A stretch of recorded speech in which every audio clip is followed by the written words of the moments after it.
एक बार एक हवाई जहाज यात्रियों को ले जा रहा होता है। लोग भी काफी खुश होते हैं हवाई जहाज में बैठ के।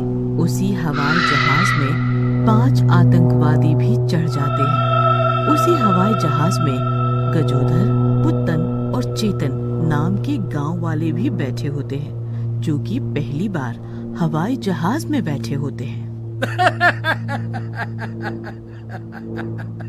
कहो पुत्तन, तोहार घर में से कौनो बैठा है हवाई जहाज में?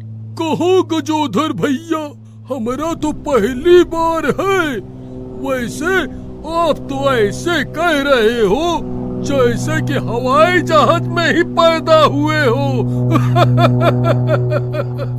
अरे हमारा बेटा शहर में सेट हो गया, उसी ने टिकट दे के बुलाया है हमको शहर।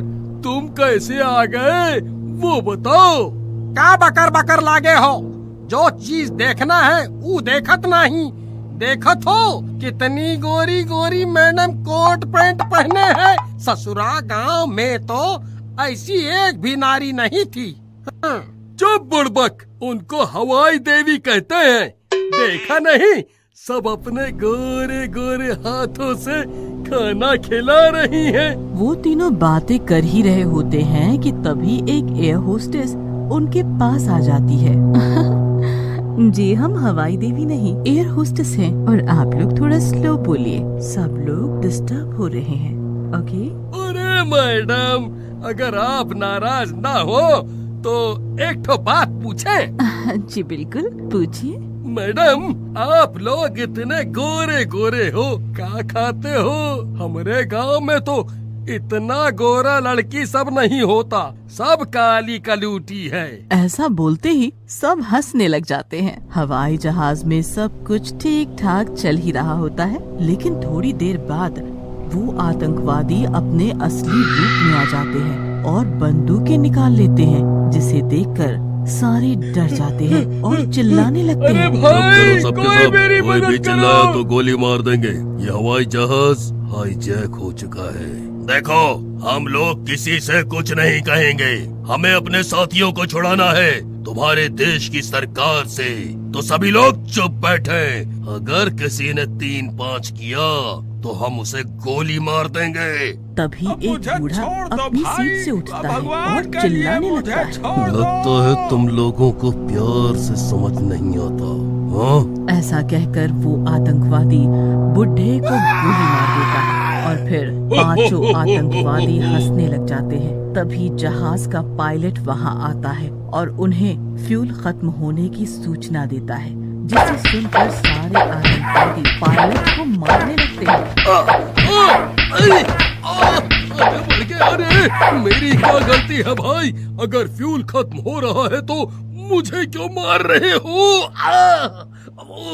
अरे रुको रुको, छोड़ो इसे अब। चल कप्तान, जल्दी रोक इसे और कहीं लैंड करा जल्दी से। और सुन, वो कोई सुनसान जगह होनी चाहिए। इसके बाद पायलट हवाई जहाज को एक आइलैंड में इमरजेंसी लैंडिंग करा देते हैं। चारों तरफ पानी पानी होता है। हवाई जहाज हाईजैक होने की खबर जंगल में आग की तरह फैलने लगती है। चारों तरफ अफरा तफरी मच जाती है। हवाई जहाज हाईजैक होने की खबर वीर सिंह के गांव भी पहुंचती है। गांव वाले काफी दुखी हो जाते हैं। भाई, ये तो बहुत बुरा हुआ। इन लोगों ने तो पूरा हवाई जहाज ही हाईजैक कर लिया और एक टापू पे उतरवा दिए।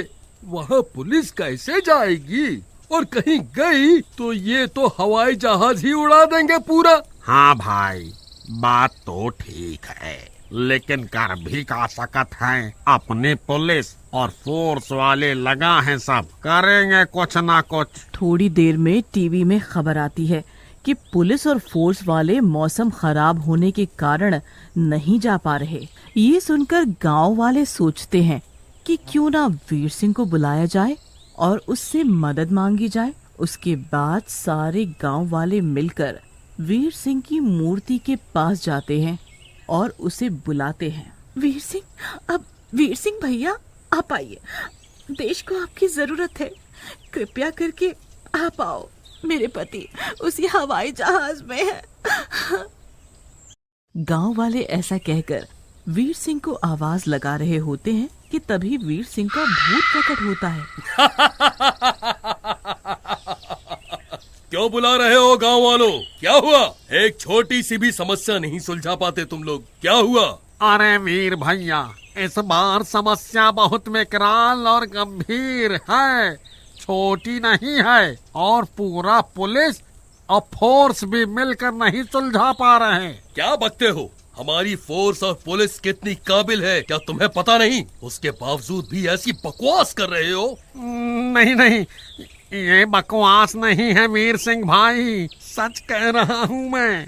फिर सारे गांव वाले वीर सिंह को सारी बात बताते हैं, जिसे सुनकर वीर सिंह को बहुत तेज गुस्सा आ जाता है। इन आतंकवादियों को मैं जिंदा नहीं छोड़ूंगा। मेरे देश की इज्जत के ऊपर हमला, इनको तो मैं मजा चखाता हूँ। इसके बाद वीर सिंह वहाँ से निकल जाता है और टापू की तरफ उड़ जाता है।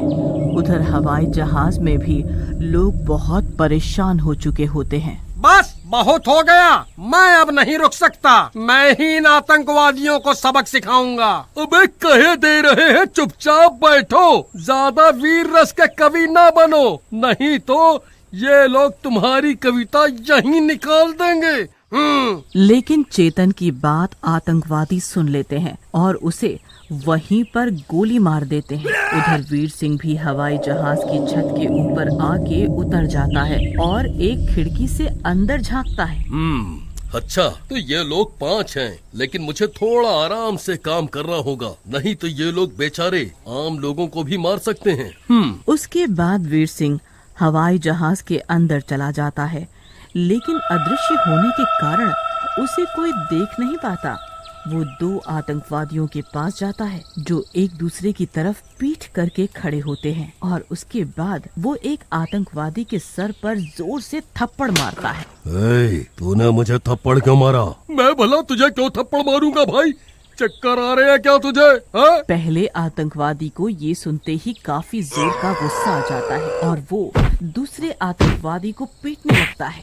एक तो मारता है, ऊपर से हंसता है, ये ले। उनकी मारपीट की आवाजें सुनकर बाकी तीनों आतंकवादी भी वहीं आ जाते हैं। अरे यार, बहुत ही जाहिल और बेगैरत किस्म के हो, यहाँ लगी पड़ी है और तुम लोग आपस में ही लड़ रहे हो, है? इधर वीर सिंह सोचता है, यार क्यों न मैं किसी के अंदर समा जाऊं ताकि इनको जल्दी से मार सकूं और ये सब ड्रामा खत्म हो सके। तभी वीर सिंह की नजर गजोधर पर पड़ती है। ये नौटंकी ठीक रहेगा, इसी के शरीर में समा जाता हूँ ताकि इसकी ताकत भी आ जाएगी मेरे पास। वीर सिंह गजोधर के शरीर में प्रवेश कर जाता है। गजोधर का शरीर फूल जाता है और नीला पड़ने लगता है, आंखें गुस्से में लाल हो जाती है। अरे भैया, ये हमारा शरीर में इतनी ताकत कहाँ से आ रहा है? कसम सलमान खान की, बहुत ताकत आ गई। इसके बाद गजोधर 5 में से एक आतंकवादी को बुलाता है। ए आतंकवादी भाई साहब, जरा इधर आवा, तनिक काम है। क्या काम है? अभी 2 गोली मारूंगा, सब काम वाम निकल जाएगा तेरा यहीं पर, समझा? लेकिन उल्टा गजोधर ही उस आतंकवादी को एक घूंसा मारता है। घूंसा मारते ही आतंकवादी वहीं गिर जाता है और बेहोश हो जाता है। अरे अरे अरे वाह, हे भगवान, का ताकत दिए हो हमका। अब तो हम इन सब की ईंट से ईंट बजा देंगे। आओ सब आतंकवादी, आवा हो। सारे आतंकवादी गजोधर की तरफ आते हैं, लेकिन गजोधर की ताकत के सामने वो टिक नहीं पाते। गजोधर एक एक करके बाकी 4 आतंकवादियों को भी पिटाई करके उन्हें बेहोश कर देता है।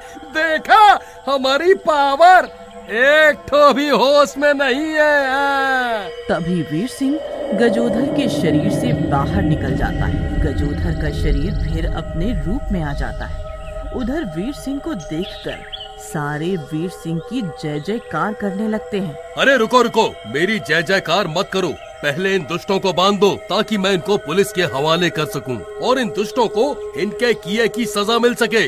उसके बाद वीर सिंह उन 5 को लेकर उड़ जाता है और पुलिस के पास पहुंच जाता है। पुलिस उन 5 को गिरफ्तार कर लेती है।